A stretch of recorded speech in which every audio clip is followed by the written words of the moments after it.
You know that feeling when you turn on the television at like 3 in the afternoon? Oh, yeah? Yeah. There's a very specific, almost medicinal energy to it. The bright studio lights, the soft pastel sweaters, the relentlessly upbeat music. The spontaneous dancing in the aisles. Exactly. It is carefully engineered comfort. A safe space right in your living room. And welcome to this deep dive, where today we are taking you into the dark, incredibly uncomfortable gap between those sunny daytime TV personas and the highly speculative, shadowy underworld of internet rumors. It is a jarring transition, to say the least, Yep. taking the listener from daytime affirmations and giveaways to the absolute darkest, most conspiratorial corners of the web requires quite a narrative leap. Yeah. And yet millions of people make that leap every single day. Which is exactly why we are looking at our sole source for today. It's a transcript of a massive viral YouTube video from a channel called Peeper. And this specific video attempts to connect the downfall of Ellen DeGeneres' daytime television empire with a sweeping web of mysterious deaths, systemic industry abuse, and some truly bizarre global conspiracy theories. And we need to be crystal clear about our mission right out of the gate here. We are not here to endorse these claims. We aren't taking political sides, and we certainly aren't acting as judge and jury on internet rumors. Yeah. Our goal today is to impartially dissect the anatomy of this specific narrative. Right. We want to look at the mechanics of how this source takes documented public facts, things like actual human resources investigations and real legal contracts, and weaves them together with extreme internet speculation to build a story that captivates millions. Exactly. We are looking at the architecture of the rumor itself. Yeah. Because to understand how a video like this convinces an audience, you have to look at the psychological foundation it builds upon. The entire foundation of this creator's argument rests on a massive psychological shock to the public. I mean, for 2 solid decades, Ellen DeGeneres was undeniably the queen of nice. Yeah, that was her brand. Right. And when that crown fell, it created an enormous vacuum of information. And as we know, the internet absolutely abhors a vacuum. Totally. When people feel like they've been lied to about who someone is, they aggressively rush in to fill that space with their own, often much darker, explanations. Okay, let's unpack this because we have to start exactly where the public narrative actually shifted. The creator of this narrative doesn't start with aliens or secret societies, you know? No, they don't. They use a very real, documented moment as the catalyst for everything that follows. In May of 2022, Ellen ended her 20-year run. But the structural crack in the facade actually started 2 years earlier in 2020 with a massive BuzzFeed News expose. This is the critical anchoring point for the entire theory. The source leans heavily on this expose because it wasn't just like a single disgruntled voice. Right. It featured corroborated accounts from over a dozen employees. And they weren't complaining about typical Hollywood stresses like long hours or bad catering. No, they alleged a deeply toxic systemic work environment. Exactly. The narrative points to claims of racism, pervasive fear, and severe intimidation from senior producers. The detail that really broke the spell, though, was the allegation that people were being fired simply for taking medical leave. Oh, wow. Yeah, or bereavement leave to attend family funerals. Which is just profoundly jarring when the literal trademarked slogan of the show is "Be kind."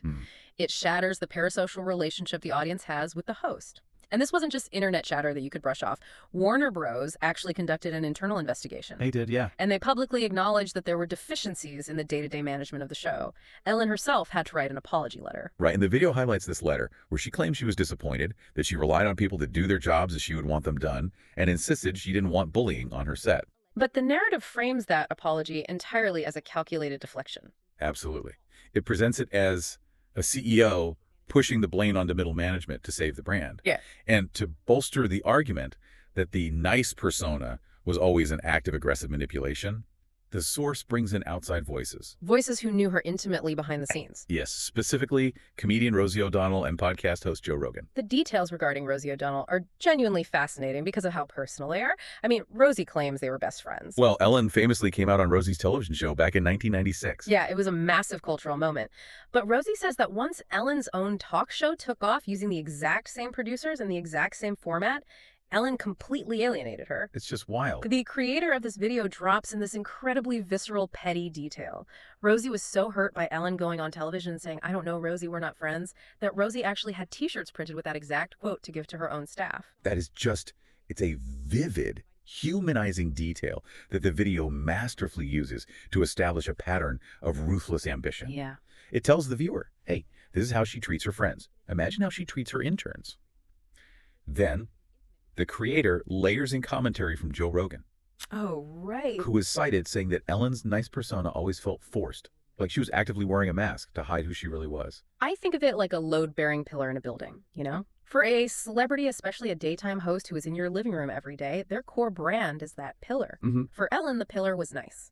Once that specific pillar cracks, the structural integrity of their entire public life comes into question. If the bedrock of their persona is a lie, the audience instinctively wonders what else they're lying about. If we connect this to the bigger picture, the confirmed reality of that toxic workplace is exactly what gave the audience psychological permission to believe the celebrity was capable of much worse. When a beloved figure is exposed as overseeing what the video dramatically calls a Guantanamo Bay situation backstage, the public's filter for what is impossible completely disappears. That makes sense. The audience feels foolish for believing the act, and that embarrassment turns into a willingness to believe the worst possible alternatives. Which perfectly explains how the narrative makes its next massive leap. Yeah. Because the public now viewed her set as a place where consequences didn't exist and empathy was a lie. Yeah. Every subsequent event in her orbit was viewed through a lens of extreme suspicion. This is how the tragic, unrelated deaths of people close to the show are forcibly folded into the conspiracy. And we should take a moment to acknowledge the shift in tone here, because we are moving from Hollywood gossip into real-world, devastating loss. Absolutely. The video focuses intensely on the deaths of Anne Heck, Ellen's ex-girlfriend, and Stephen Twitch Boss, the show's beloved executive producer and DJ. Both of these individuals died within months of the talk show ending in 2022. Let's look at the mechanics of how the source handles Anne Hesh first. She died in a horrific, fiery crash driving a Mini Cooper into a house. Yeah, just awful. The coroner officially ruled that she was unconscious from smoke inhalation, but the creator of this video immediately employs a classic conspiracy technique, anomaly hunting. Right. It claims that aerial news footage shows her suddenly sitting straight up on the stretcher as she's being loaded into the ambulance, arguing that she takes conscious effort and proves the coroner lied. And then, once the seed of doubt is planted, it drops the real hook. The unverified allegation that she was secretly working on a massive expose documentary about Ellen. And the video provides absolutely no concrete proof of this documentary's existence. But it doesn't need to. No. It uses the visual discrepancy between a complex medical event, like involuntary muscle movement or a struggle on a stretcher, and the official coroner's report to suggest a sweeping cover-up. Exactly. It finds a tiny, confusing anomaly in a chaotic, tragic event and uses it as a wedge to insert a massive coordinated conspiracy. And then 4 months later, we have the heartbreaking suicide of Twitch. What stands out to me here is how the source zeroes in on the excruciatingly mundane details of his final day. Yeah, they really do. They don't just say he died. They emphasize that he took a $17 Uber. They map out the dreary Oak Tree Inn motel a mile from his house, specifically noting he checked into room 249 under his own name and that he put his phone on airplane mode so he couldn't be tracked. We have to ask why the creator includes those details. By citing these hyper-specific mundane facts, the exact $17 cost of the ride, the specific room number of the narrative creates an illusion of intense journalistic credibility. That's so true. It makes the viewer subconsciously think, well, if they have the receipts for the Uber ride, they must also be right about the murder cover-up. Right. Once that grounded reality is established, the video pivots back into pure speculation, citing unverified rumors that his suicide note explicitly pointed to Ellen. Right. The claim they push is that she was pressuring him to clean up her image regarding the workplace allegations, that he, quote unquote, knew everything. Yeah. And that the stress of this cover-up drove him to take his own life. But I really have to push back on how internet culture operates here. It is a profound weaponization of real tragic grief. Absolutely. When you have a sudden devastating loss like suicide, the details are often kept private by the family out of respect and trauma, but the internet takes that silence and rushes to connect the dots. Completely ignoring the deeply painful everyday reality of mental health struggles. Exactly. The source itself briefly mentions Tyler Perry's past suicide attempt, almost as a contrast, showing that mental health crises happen to incredibly successful people without it having to be a Hollywood spy thriller. This raises an important question about how we, as a society, consume celebrity tragedy. The lack of public details in these deaths creates an absolute void of information, and conspiracy theorists are eager to fill that void with Hollywood-centric villainy, because, ironically, a coordinated murder plot is somehow more digestible to them than the random, senseless nature of mental illness or a horrific accidental car crash. That's a great point. A conspiracy gives a chaotic, unpredictable world a clear villain to blame. Here's where it gets really interesting, though. If you are listening to this and wondering how the narrative justifies escalating from talk show HR issues to global cover-ups, the video does something very clever. Yeah, it does. It doesn't just keep the focus on Ellen, it zooms way out. It argues that she is just a single symptom of a much broader systemic disease in the entertainment industry. Right. And to validate this massive leap, the source points to confirmed systemic scandals that we all know for a fact actually happen. It's an incredibly effective narrative pivot. To prove the system is rotten, The creator brings up Sean Diddy Combs. Oh, man. The video notes that he appeared on Ellen's show 17 times. It plays an archival clip where they are bantering comfortably about his infamous after-parties, with Ellen joking on national television about how her feet are going to have blisters from dancing so hard at his events. And the video heavily implies a connection with her recent movements. It points out that Ellen's decision to list her Montecito mansion, leave the United States, and move to rural England in 2024 was suspiciously timed right around Diddy's arrest and the FDLA raids. Right. Now, to be fair to the source, it does acknowledge that Ellen and her wife publicly stated they left primarily because of Donald Trump's election victory. Sure. But the creator of the narrative frames this political reasoning as a highly convenient excuse to flee the country before, as they put it, the Diddy files are released to the public. But from there, the source broadens the scope even further to the historical exploitation of child stars. It brings up Justin Bieber. Oh, yeah. When unauthorized naked photos of Bieber leaked to the press from a private trip to Bora Bora, the video shows a clip of Ellen laughing about it with him on air. The narrative uses this specific interaction to argue that instead of protecting a young star whose privacy was brutally violated, the industry establishment represented by the daytime host minimized, normalized, and mocked the exploitation. They also fold in Terry Crews coming forward about being groped by a powerful executive and general claims from former child actors about rampant abuse across music and television. Yeah. But the detail that really anchors this whole systemic argument for me, the thing that makes you pause, is the Harvey Weinstein contract. Yes. The source cites a podcast segment where Joe Rogan explains the literal mechanics of Weinstein's legal setup at his production company. Rogan reveals that Weinstein's contract with the Weinstein Company actually had built-in financial penalties for harassment claims.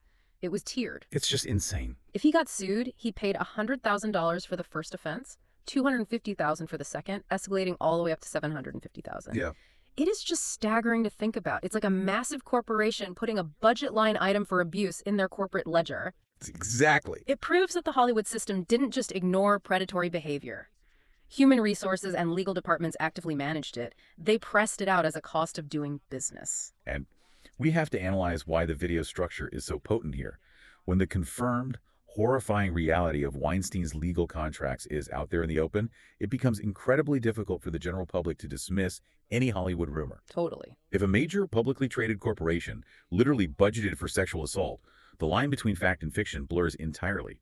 The public thinks, well, if that grotesque thing was completely true and hidden for decades, why couldn't this other crazy internet theory be true? Wait, so let me make sure I understand this psychological leap. They take a documented HR violation, validate it with the very real horrors of Weinstein and Diddy, and use that borrowed credibility as a stepping stone to plunge straight off the cliff into the extreme fringe. That's exactly it. Because the final segment of this video goes to places that feel like an insane escalation. It moves rapidly from corporate legal contracts into theories involving literal secret societies and occult practices. Exactly. It starts with this incredibly uncomfortable on-air conversation between Ellen and Sandra Bullock about a skincare treatment, specifically the EGF facial. Right. And for anyone who doesn't frequent ultra-high-end dermatologists, EGF stands for epidermal growth factor. Bullock casually explains on national television that the serum they use is extracted from a young person far, far away and then specifically identifies it as foreskin from a Korean baby. To a normal viewer sitting at home, the casual, wealthy detachment required to joke about putting instant genetic material on your face is profoundly alienating. Yeah, it's just bizarre. And you have to look at how the creator of this narrative weaponizes that moment. It moves the discussion from a very real, albeit bizarre, Hollywood anti-aging trend straight into the realm of adrenochrome. And for the listener who hasn't been down that particular dark internet rabbit hole, adrenochrome is a chemical compound that conspiracy theorists falsely claim is harvested from terrified children for elite anti-aging and occult rituals. And it doesn't stop there. The video dives headfirst into Jeffrey Epstein connections. Oh, of course. Citing internet sleuths who claim the physical set of Ellen's daytime talk show was modeled directly after the bizarre blue and white striped temple structure on Epstein's private island in the Caribbean. Then the creator pivots to analyzing the hidden symbolism in her private home. It pulls a video Ellen made during the March 2020 lockdowns, where she is wearing a hoodie featuring a bloody red face, a specific design the video notes rapper Jay-Z was also spotted wearing, implying a secret uniform. And the background art. Yes. The video zooms in on a piece of art hanging in her house that reads, "Evil Thoughts with Revenge." The source claims the lettering style perfectly mimics the handwriting of Marina Abramovich. Which is a whole other thing. It specifically references Abramovich's controversial spirit cooking performances. And again, for the uninitiated, spirit cooking is a type of provocative performance art involving blood and occult themes that the internet routinely latches onto as proof of elite Satanism. Right. Which the video is quick to remind us is also heavily linked to Lady Gaga. At this point in the runtime, the video is presenting a unified field theory of Hollywood evil. Yeah. In this worldview, nothing is coincidental. Every piece of modern art, every set design, and every piece of casual clothing is actually a coded message signaling allegiance to a dark cabal. It makes me want to ask a really point-blank question about how we view fame. At what point does eccentric, out-of-touch, ultra-wealthy Hollywood behavior like buying weird, provocative avant-garde art or spending thousands of dollars on an experimental facial get unfairly weaponized by the internet? That's a great question. Does it just look like a coordinated global conspiracy because all these mega celebrities share the same weird interior decorators and the same Beverly Hills dermatologists? What's fascinating here is the absolute overdrive of human pattern recognition, a psychological phenomenon known as apophenia. All right. When the public profoundly loses trust in an institution, whether it's the government, the mainstream media, or in this specific case, the Hollywood establishment, they don't just stop believing the PR campaigns. Right, they go further. They start actively seeing literal monsters in the architecture. A striped television set ceases to be a design choice and becomes a pedophile temple. Wow. A piece of edgy modern art ceases to be a bad purchase and becomes irrefutable evidence of a satanic cult. So what does this all mean? We have covered massive ground today. You really have. We started with a very real, documented human resources scandal on a sunny daytime talk show with over a dozen people confirming a toxic workplace that betrayed the Be Kind brand. Yeah. We moved through the tragically real, devastating deaths of people in that host's orbit. We explored confirmed systemic abuses like the corporate ledger budgeting for Harvey Weinstein's predation. And finally, we ventured into the extreme internet fringe, where hoodies, skincare routines, and art are treated as undeniable proof of global dark conspiracies. We've kept it impartial, but the psychological journey this video takes the viewer on is undeniably powerful. It truly is a masterclass in narrative escalation. It shows how easily facts can be repurposed to build a terrifying fiction. Absolutely. But it leaves us with something much deeper to consider about our own role in this ecosystem. The architecture of modern celebrity demands a persona so flawless, so unyieldingly positive, that it cannot possibly be real. Right. When that impossible mask inevitably slips, as it always does, do we, as the audience, bear some responsibility for demanding a perfection that forces these figures to live a double life in the first place? A demand for perfection that eventually cracks the load-bearing pillar, bringing the entire structure down on top of everyone. It's certainly a lot to think about the next time you turn on the television at 3 in the afternoon and see the bright lights, the pastel sweaters, and the dancing. Thank you for joining us on this exploration of the sources. Keep asking questions.